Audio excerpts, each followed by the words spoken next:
this is Bilal, your economic instructor, and today we are going to discuss some of the MCQs for the chapter Economic Growth, a very key chapter in O-level economics. चलें, let's get started. सबसे पहला MCQ हमारे पास जो है is which economic situation exists when there is 2 consecutive quarters यानी 6 महीने of a negative output growth. इसका मतलब क्या है कि भाई मुल्क में आउटपुट कम हो रहा है. कम जब भी होगा output, it means that there is a recession.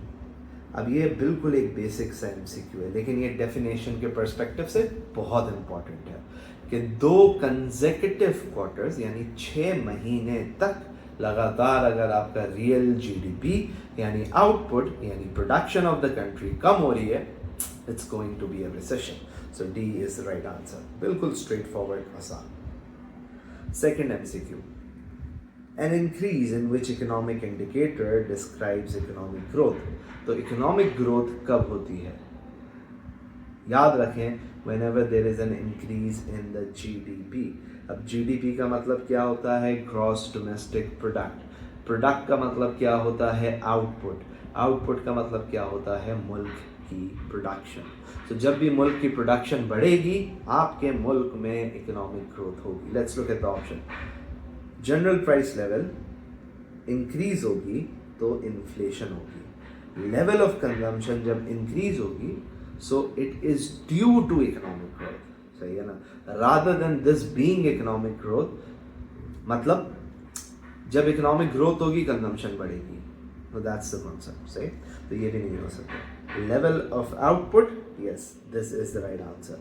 अच्छा, लिविंग स्टैंडर्ड्स क्या इम्प्रूव होंगे या नहीं होंगे? जब ज़्यादा प्रोड्यूस करेंगे तो इनकम्स भी ज़्यादा होंगी.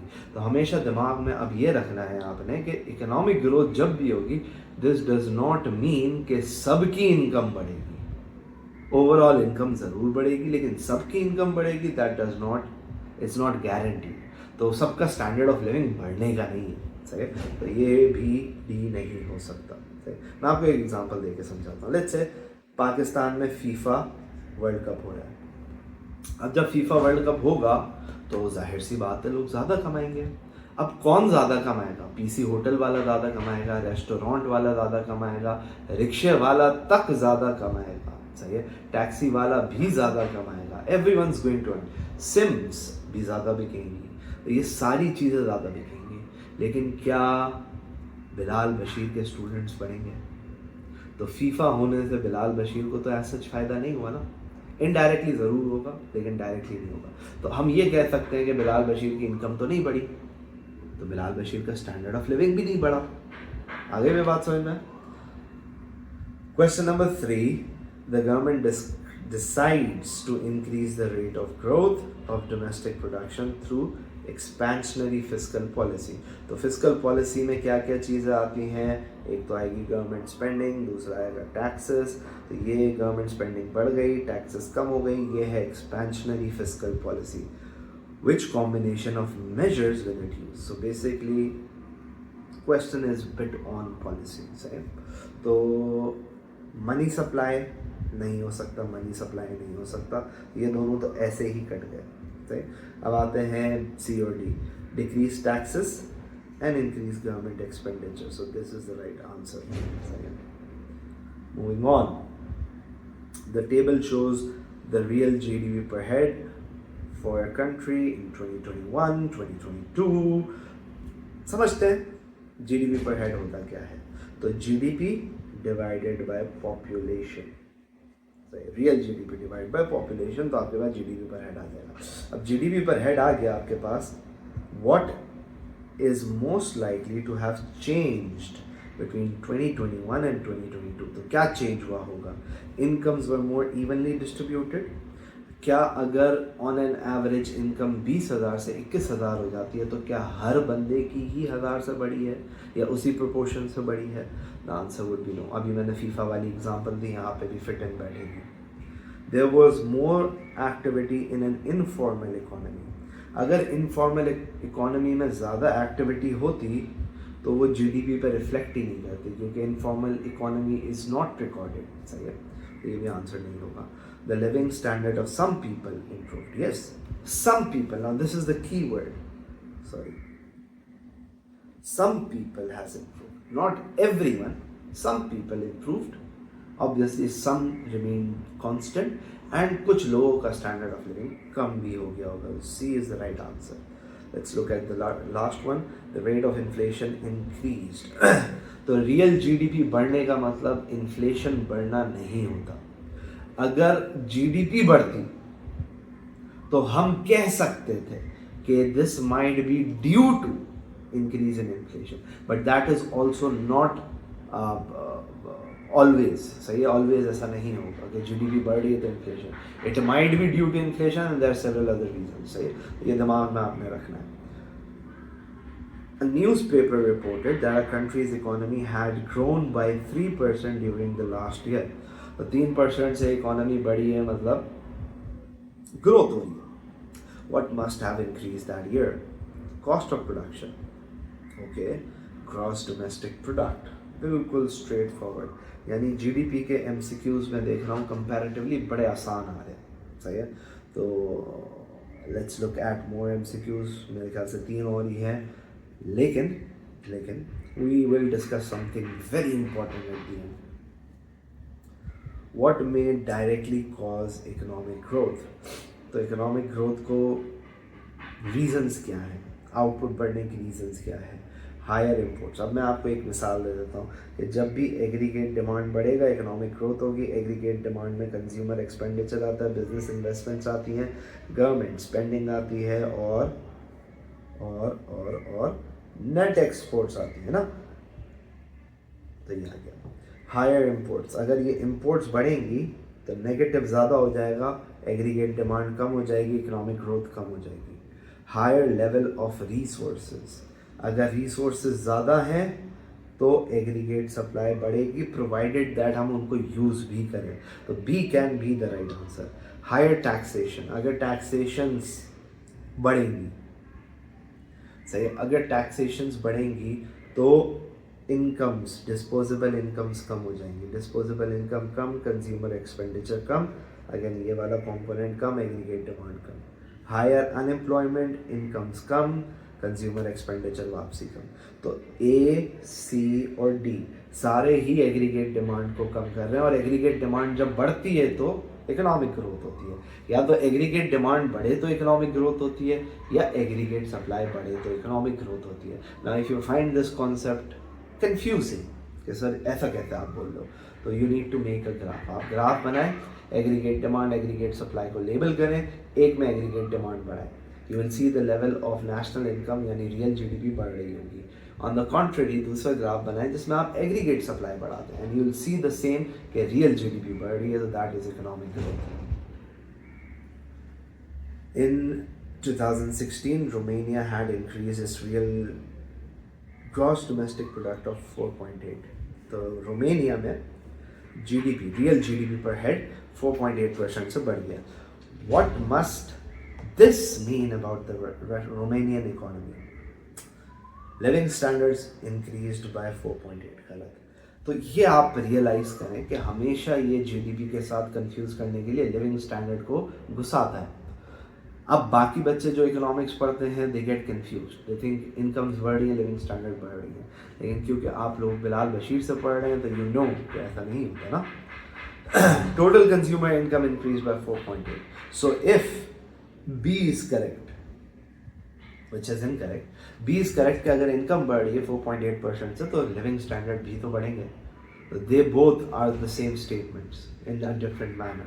दोनों ही गलत है. The total output of goods and services adjusted for inflation increased by 4.8%. Now this is right. Real GDP is adjusted for inflation. सही है. Total output of manufactured goods, अब ये की है, manufactured good adjusted for inflation increased by 4.8%. सिर्फ manufactured goods तो नहीं होंगे ना, प्राइमरी गुड्स भी होंगे, टर्शरी गुड्स, सर्विसेज भी होंगी, सारी इंक्लूड होती हैं जीडीपी में. And the last question, what is most likely result of sustained increase in GDP. अगर हमारे मुल्क का आउटपुट कंटिन्यूसली इंक्रीज हो रहा है, सस्टेन्ड इंक्रीज, तो उसका इम्पैक्ट क्या होगा?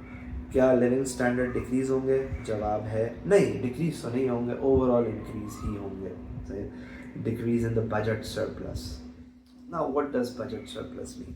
बजट सरप्लस, बजट में आती है government spending and taxes.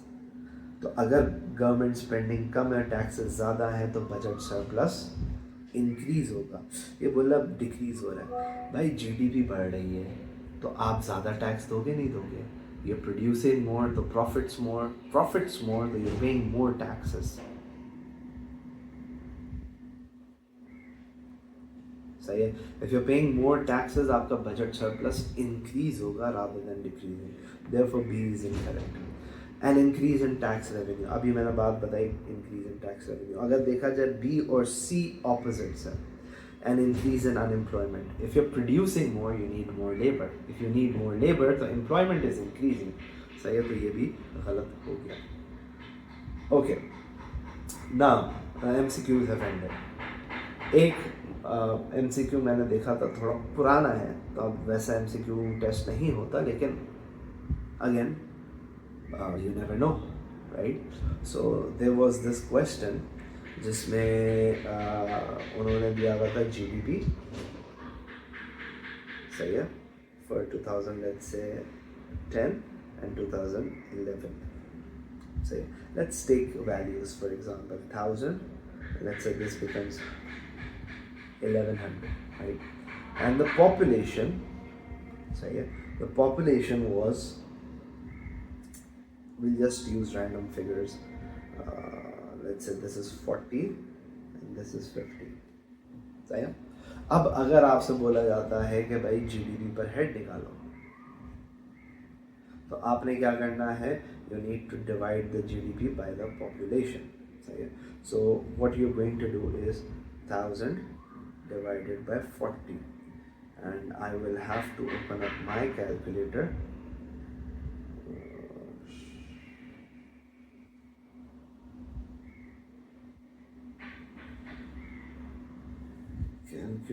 Calculator, where are you? यहाँ पे आ गया calculator. Okay, so 1000 divided by 40, it's 25. सही है. And similarly 1100 divided by 50 is 22. तो मैं बोल सकता हूँ कि भाई मेरा जीडीपी पर हेड फॉल हो गया है. But what gets even more confusing is when they ask what will happen to the real GDP per head. अब real GDP per head के लिए आपको inflation लाजमी दी हुई होगी. सही है, inflation लाजमी दी हुई होगी, तो inflation के बगैर आप कैलकुलेट नहीं कर सकते. तो inflation let's say 10% है. सही है. अब क्योंकि 2010 बेस ईयर है, सही है, this is our base year, तो हम बोलेंगे कि भाई ये 2010 में जो 25 है ये रियल जीडीपी पर हेड ही है. क्योंकि 2010 से 2011 में 10% इन्फ्लेशन हुई है, तो हम ये बोल सकते हैं कि भाई रियल जीडीपी निकालने के लिए हमें इन्फ्लेशन के लिए एडजस्ट करना होगा. अब 2011 में जीडीपी 1100 हो गई है, बढ़ गई है, this might be due to inflation, तो 10% बढ़ी है, तो हम 10% से सिंपली कम कर देंगे, एज सिंपल एज दैट. सही है. तो अगर मैं इसको 1100 को 10% से कम कर दूं और डिवाइड कर दूं 50 से, तो मेरा आंसर आ जाएगा रियल जीडीपी पर हेड. या दूसरा काम मैं ये कर सकता हूँ, मैं 22 को ही 10% से कम कर दूँ. सही है. सो दोनों जगह पे आंसर सिमिलर ही आएगा. सबसे पहले मैं 1100 को 10% से कम कर देता हूँ. So that will give me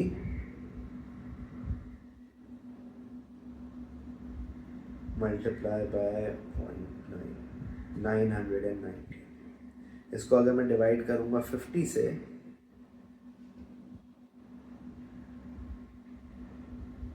this will give me 19.8. और अगर मैं डायरेक्ट 22 को, जो मेरा जीडीपी पर हेड है, उसी को मैं 10% कम कर दूं, तो आंसर क्या आएगा? 22 का 90%, तो मल्टीप्लाई बाय 0.9, क्योंकि 10% कम करना है, तो that's 19.8. It's the same thing, right. तो बेसिकली हमने इस कॉन्सेप्ट में क्या करा, हमने सिर्फ ये किया कि हमने रियल जीडीपी कैलकुलेट करना सीखी. सही है. हम इन्फ्लेशन के प्रोपोर्शन से, परसेंटेज से अपनी जीडीपी की वैल्यू को कम कर देंगे. That's the game. सही है. इन्फ्लेशन का इम्पैक्ट पॉपुलेशन पे नहीं होता, तो 50 को अपन चेंज नहीं करेंगे, सिर्फ जीडीपी की वैल्यू को अपन चेंज करेंगे. सही है. That's it. If you have any questions you can ask me, and for further queries you can contact me on my WhatsApp as well. Thank you and Allah Hafiz.